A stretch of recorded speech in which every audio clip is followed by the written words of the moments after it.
So I just wanted to make a quick video about the carburetors on this VTR1000 Firestorm. Now I guess you could call the Firestorm made by Honda the king of carburetors because it actually has the biggest carburetors ever fitted to a production motorcycle. These big CV carbs are 48mm in diameter. Huge.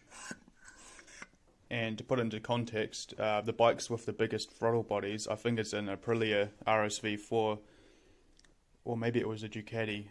Mind you, it's a V4, but they had 48mm throttle bodies.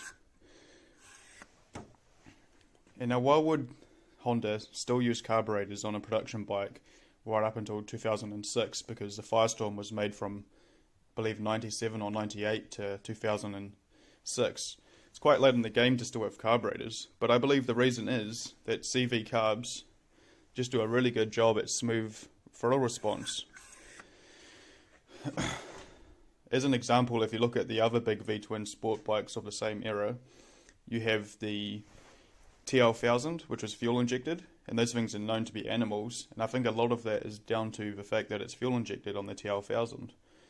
The fuel injection back then wasn't quite as refined, and it was harder to make a more complicated fuel injection system to tame a big V-twin engine, which are known to be quite aggressive.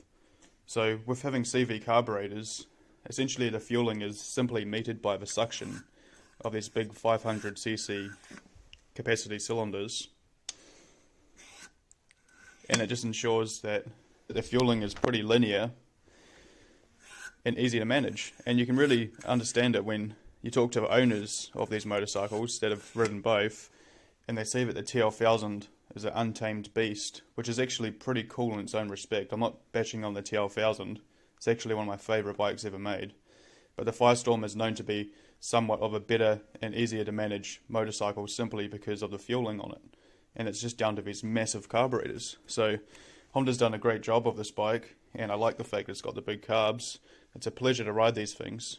They're just such a good engine. Amazing throttle response, easy to manage, plenty of grunt. The only downside, I guess you could say, is they really guzzle the gas, and I'm talking 10 to 12 litres per 100 k's depending on how you're riding. Probably worse if you're doing hard riding. So yeah, it's a great bike. I love the Firestorm. I'll call it the king of carbs just because it has the biggest carbs ever fitted to a bike. Well, a production motorcycle. And they're just simply pretty badass. I mean, where else on the market can you find yourself a big V-twin sport bike these days? It's pretty much only Ducati making them. And I prefer old school sort of bikes with no ABS, no traction control, none of that bullshit. This thing has massive carburetors, as I've just talked about, and all mechanical, all simple to work on.